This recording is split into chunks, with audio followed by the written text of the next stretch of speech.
అందరికీ వందనాలు. ఓకే, మనము బల్ల వర్తమానంలోనికి వెళ్దాము. మనం 1 కొరింథీ 1వ అధ్యాయం 18వ వచనం ఒకసారి మనం చదువుకుందాం. 1 కొరింథీ 1వ అధ్యాయం 18వ వచనం. సిలువను గూర్చిన వార్త నశించున్న వారికి వెరితనము గాని రక్షింపబడుచున్న మనకు దేవుని శక్తి.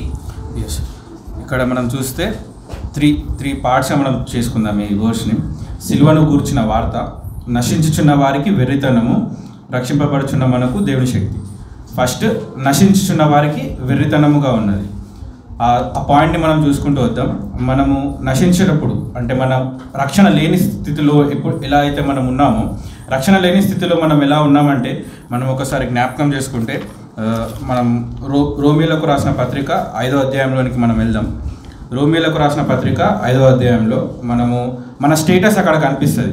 బిఫోర్ రక్షణ లేకముందు మన స్థితి ఏమైందో మనం ఇక్కడ తెలుసుకోవచ్చు. 5వ అధ్యాయం 6వ వచనం ఒకసారి మనం చదువుకుందాం. ఏలయనగా మనం ఇంకా భక్తిహీనులమై ఉండగా క్రీస్తు యుక్త కాలమున భక్తిహీనుల కొరకు చనిపోయాను. ఇక్కడ మనం చూసుకుంటున్నాం మన స్టేటస్ ఏంది? వీఆర్ వీక్, మనం బలహీనులంగా ఉన్నాము, అలాగే భక్తిహీనులంగా ఉన్నాము. బిఫోర్ సాల్వేషన్ మనము క్రీస్తును గురించిన సువార్త, ఆ సిలువను గురించిన వార్త మనం వినకముందు మనం ఎలా ఉన్నామంటే భక్తిహీనులంగా ఉన్నాం, అలాగే బలహీనులంగా ఉన్నాం. అలానే చూసుకుంటూ వస్తే నెక్స్ట్ 8th వర్స్లో కూడా చూసుకుంటే, అయితే దేవుడు మన ఎడల తన ప్రేమను వెల్లడిపరచను, ఎట్లనగా మనం ఇంకనూ పాపులమై ఉండగానే క్రీస్తు మన కొరకు చనిపోయాడు. భక్తిహీనులంగా ఉన్నాము, బలహీనులంగా ఉన్నాము, మనము పాపులముగా ఉన్నాము, అలాగే మనము అన్రైచియస్గా ఉన్నాము. అలాగే మనము యోహాను సువార్త 1వ అధ్యాయంలో మనం చూసుకుంటే 5వ వచనంలో, ఆ వెలుగు చీకటిలో ప్రకాశించుచున్నది కానీ చీకటి దాన్ని గ్రహింపలేదు. ఇక్కడ యోహాను సువార్త స్టార్టింగ్ నుంచి ఇట్లా స్టార్ట్ చేసుకుంటూ వస్తాడు. యేసుక్రీస్తు ఈ లోకానికి వెలుగై ఉన్నాడు, యేసుక్రీస్తు మన మధ్యలో ఉండెను, కానీ మనము యేసుక్రీస్తును గ్రహించలేదు అనే ఇక్కడ ఇంట్రడక్షన్ ఇస్తూ యోహాను గారు రచిస్తూ వస్తారు. ఇక్కడ మనం చూసుకుంటే మనము ఎలా ఉన్నామంటే, బిఫోర్ సాల్వేషన్ మనము భక్తిహీనులముగా ఉన్నాము, మనము శత్రువులమై ఉన్నాము, మనము పాపులమై ఉన్నాము, మనము అన్రైచియస్గా ఉన్నాము, మనము కంప్లీట్గా చూసుకుంటే వీఆర్ ఇన్ డార్క్నెస్. ఆ వెలుగు చీకటిలో ప్రకాశించను కానీ చీకటి దాన్ని గ్రహింపలేదు. ఎలా ఉన్నామంటే మనం ఒక అంధకారంలో ఉండి మనము దేవుడిచ్చే మహిమను, దేవుడిచ్చే వెలుగుని మనము గ్రహింపలేక మనము నిరీక్షణ లేని వారి వల్లే మనం జీవిస్తూ వచ్చాము.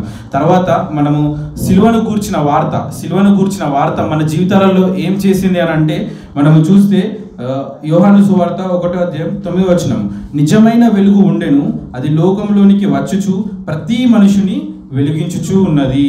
అంటే సిలువను గూర్చిన సువార్త, మనకు ఆ సువార్త మనము అందినప్పుడు మన జీవితాలలో మనకు వెలుగు, మన జీవితాలలో మనకు ఒక భక్తి వచ్చింది, తర్వాత మనం రైచియస్గా తీర్చిదిద్దబడ్డాము, మనకు ఒక నిరీక్షణ అనేది మన జీవితంలో కలిగింది. తర్వాత రక్షింపబడుచున్న మనకు దేవుని శక్తి. ఆ దేవుని శక్తి ఎలా ఉందంటే, ఆఫ్టర్ సాల్వేషన్ మనం చూసుకుంటూ ఉంటే యోహాను సువార్త 1వ అధ్యాయంలో మనకు ఏమిచ్చిండు ఆఫ్టర్ సాల్వేషన్ అని అంటే, ఫస్ట్ యోహాను సువార్త 1వ అధ్యాయం 12వ వచనం, తను ఎందరు అంగీకరించిరో వారందరికీ, అనగా తన నామమందు విశ్వాసం ఉంచిన వారందరికీ దేవుని పిల్లలగుటకు ఆయన అధికారం ఇచ్చిండు. మొట్టమొదటిగా మనకు చూసుకుంటే ఆయన కుమారులుగా పిలువబడుటకు మనకు ఒక గొప్ప అధికారం ఇచ్చిండు. చూసుకుంటే సర్వోన్నతుడైన దేవుడు మనకు తన కుమారుడిగా పిలువబడుటకు అధికారం ఇచ్చిండు. మనకు ఒక సన్షిప్ని, ఒక great relationship with our heavenly father, అది మనకు దయచేసి వచ్చాడు. ఈ లోకంలో వేరే వాళ్ళని మన పిల్లలని మనకు పేరెంట్స్ చూపించే డిఫరెన్స్ మనకు అర్థమవుతుంది. సో అలాగే దేవుడు కూడా మనకు అంత ఇంపార్టెన్స్ ఇస్తూ, అంత ప్రేమ, అంత కృపను మన ఎదులో చూపెట్టాలని ఆశపడుతున్నాడు. అలాగే మనము యోహాను సువార్త 14వ అధ్యాయంలో మనం చూసుకుంటే 3వ వచనంలో, నేను వెళ్ళి మీకు స్థలము సిద్ధపరిచిన ఎడల నేనుండు స్థలములో మీరును ఉండులాగున మరలా వచ్చి నా యొద్ద నుండుటకు మిమ్మల్ని తీసుకొని పోతున్నాను. ఏం చేస్తానంటున్నాడంటే, అక్కడ మనకు హెవెన్లో, పరలోకంలో మన కోసము ఒక స్థలాన్ని సిద్ధపరుస్తా అని అంటున్నాడు. అంటే మనకు అక్కడ హెవెన్లీ సిటిజన్షిప్, హెవెన్లీ ఒక హెవెన్లీ హోమ్ మనకు దయచేస్తూ వచ్చినాడు.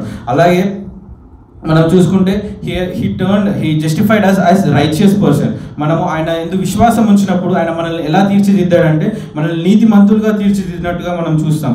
అలాగే మనం చూసాం ఇక్కడ సిలువను గురించిన వార్త మన ప్రతి ఒక్కరి జీవితాలలో మనకు వెలుగునిచ్చింది. ఒకసారి మన జీవితంలో మనం అప్లై చేసుకుంటే లెట్ us ఎగ్జామిన్. మనం రక్షింపబడక ముందు మనం ఎలా ఉన్నాం, మన జీవితం ఎలా ఉంది. మనము కూడా భక్తిహీనుల వలె, పాపుల వలె, మన ఇష్టానుసారంగా అప్పుడు మనమే బాస్, మనకు నచ్చినట్టు మనమే చేసుకుంటూ ఉన్నాం.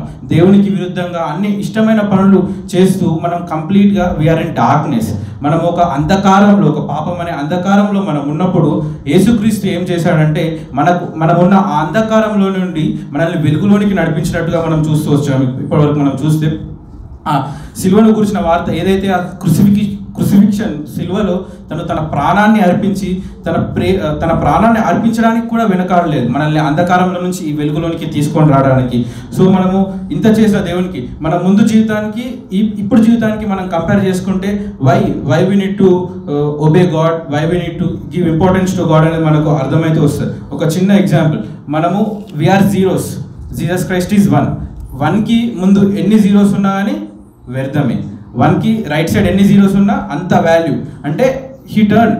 మనం ఇందులో మన గొప్పతనం ఏం లేదు, మనం అదే జీరోసే. కాకపోతే ఆ మధ్యలో ఉన్న 1 జీసస్ క్రైస్ట్ ఏదైతే ఉందో హీ వాల్యూడ్ అస్. అతను మన జీవితాలలోకి, దేవుడు మన జీవితాలకు ఒక వాల్యూని ఇచ్చినట్టుగా మనం చూస్తాం. ఇంత చేసిన దేవునికి మనం how we should glorify him. మనం ఈ జీవితంలో ఇంత గొప్ప జీవితాన్ని ఇచ్చినందుకు మనం ఏ విధంగా ఆయనను మహిమపరచాలి, ఏ విధంగా ఆయన కొరకు జీవించాలి, మనం ఏ విధంగా ఇతరులకు ఆయన స్వార్థ మన జీవితాలలోకి ఎలా అయితే వెలుగునిచ్చాడో మనం కూడా ఇతరుల జీవితాలకు వెలుగునిచ్చే వారంగా ఉండాలి. ఒకసారి మనం ఎలా ఉన్నామని మనల్ని మనం పరీక్షించుకొని మన ముందున్న బలలో మనం పార్టిసిపేట్ చేద్దాం. దేవుడి వాక్యాన్ని దీవించుగాక.